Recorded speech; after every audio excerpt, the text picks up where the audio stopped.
स्वातंत्र्यवीर सावरकर राष्ट्रीय स्मारकाच्या वतीने प्रतिवर्षी खंडेनवमीला आपण शस्त्रपूजन करतो. सावरकरांनी कायमच सैनिकीकरणाचा पुरस्कार केला. प्रत्येकाने शस्त्राचं प्रशिक्षण घेतलं पाहिजे हा त्यांचा विचार होता. त्यावेळेलाही त्यांनी असं म्हटलं होतं की रायफल क्लबात घुसा, असा त्यांचा विचार होता. स्वातंत्र्यवीर सावरकरांनी असं म्हटलं होतं की शस्त्र बळावाचून धर्मविजय हा पंगू असतो आणि नुसत्या धर्मबळाशिवाय शस्त्रविजय हा पाशवी असतो आणि शस्त्रविजय हा पाशवी असतो याचं उदाहरण म्हणजे पाकिस्तान. त्यामुळे आपल्याला धर्माच्या रक्षणासाठी शस्त्र हाती घ्यायलाच हवे. आताचं जे देशातलं वातावरण आहे त्याच्यावरून आपल्याला असं दिसत आहे की प्रत्येकाला शस्त्राचं प्रशिक्षण घेणं हे अत्यंत गरजेचं आहे. आणि सावरकर स्मारकामध्ये जे उपक्रम चालतात तो प्रत्येक उपक्रम हा सावरकरांच्या विचारांवर आधारित असतो आणि म्हणूनच आपण खंडेनवमीला इथे शस्त्रपूजन करत असतो. मॅडम, सावरकर स्मारकामध्ये विविध उपक्रम राबवले आणि सगळे एकत्र मिळून आज त्यांच्या गोष्टींचं पूजन करतात. तर कुठल्या प्रकारचे उपक्रम आहेत आणि कशा पद्धतीने हे काम चालत आहे?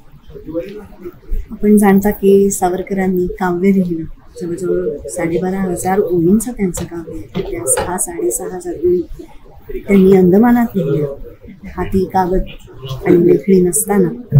त्यामुळे इथे संगीत वर्ग चालतात, नृत्य वर्ग चालतात. कारण सावरकरांच्या साहित्याचा प्रसार किंवा विचारांचा प्रसार हा नृत्यातून सुद्धा होऊ शकतो.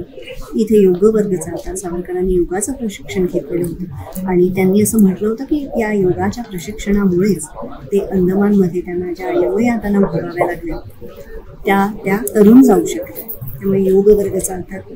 CDS, NDA आणि UPSC MPSCचं प्रशिक्षण इथे दिलं जातं.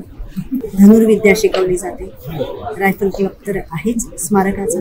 याशिवाय तायक्वांदो, बॉक्सिंग याचंही प्रशिक्षण दिलं जातं.